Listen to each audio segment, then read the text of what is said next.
Come on in. You can just head for the store for the... Among stacks of records, VHS tapes, and reel-to-reel recordings in the home that Lou and Virginia Curtis shared for decades is a certificate that reads South Bay Youth for Kennedy. Lou's signature is scrawled on the bottom as a charter member. The year was 1960. John Kennedy was running for president, and Lou was looking to get into politics. He was an assistant to the committee that put together the plan for education under Pat Brown, Governor Pat Brown, Jerry Brown's father. And that was the one that made the colleges more or less integrated and free for students. After Kennedy's assassination, Lou decided to do something perhaps more radical than enter politics. He opened a shop dedicated to folk music in San Diego. Well, we never managed to charge what something was getting the going rate of on anything. The idea was that, music in particular was meant to pass around. Lou and Virginia ran Folk Arts Rare Records in Little Italy and later Normal Heights for 47 years, bearing witness to the rise and eventual fall of the 1960s folk scene. As music venues shuttered one by one, Lou was bent on capturing that scene and cramming it into his tiny shop. And you'd have to search through a stack of 78s that you thought was holding up his room at one point. Like you'd think, is this whole thing gonna come down on me? Because it was really held together by all of this shellac and vinyl, this creaky old record shop. Singer-songwriter Gregory Page started going to folk arts in the 90s to discover new music and found a mentor in Lou. Monroe Mo Jackson's recording of Go Away From My Door. You ever heard of that? No. If you ever needed to find where Gregory Page was, and he wasn't answering his phone, and he wasn't home, he was probably at the record shop. I spent a lot of time there with Lou, and there was a lot of stories, but mostly there was just a lot of listening and letting the music tell the story. And that's what brought Lou so much gratification and so much joy, was being able to share this music with whoever was there listening.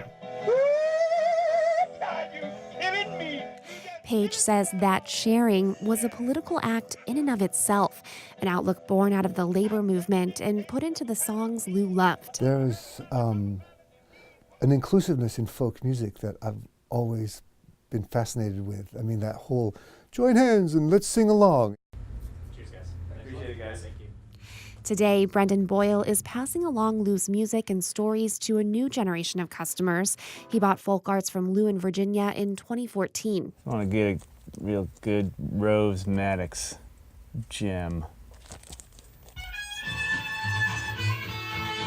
When he was 13, he used to frequent this country music club in National City, which I think was really rough. A lot of rowdy sailors, and he saw Maddox Brothers and Rose perform there multiple times, and I think he wasn't allowed to be there, but he just through his charming personality kind of got the door guy to allow him to sit in the back, stand in the back, because he just cared about the music. Whoa, sailor, be careful what you do. Now you go to the 1980s, he gets a tip where the lead singer of this group is living up in Oregon, Rose Maddox. She hasn't performed music in decades, or at least over a decade. And he contacted her, visited with her, started a correspondence, and encouraged her to revive her career because he was so passionate about her music. And, she had the perspective, she was getting old up there in years. She thought nobody cared.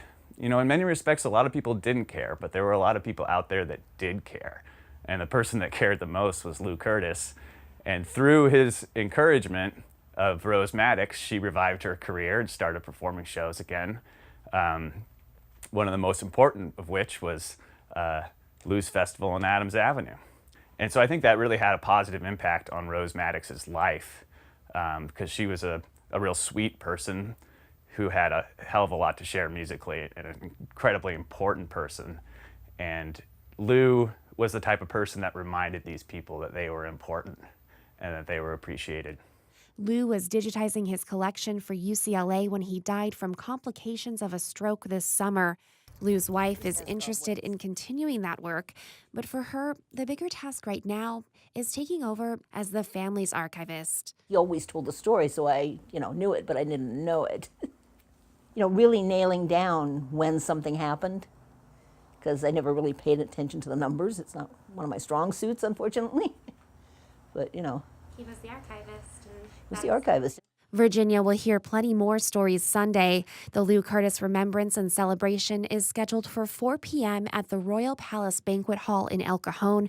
It was formerly the Bostonia Ballroom, where Lou attended some of his first concerts. Megan Burks, KPBS News.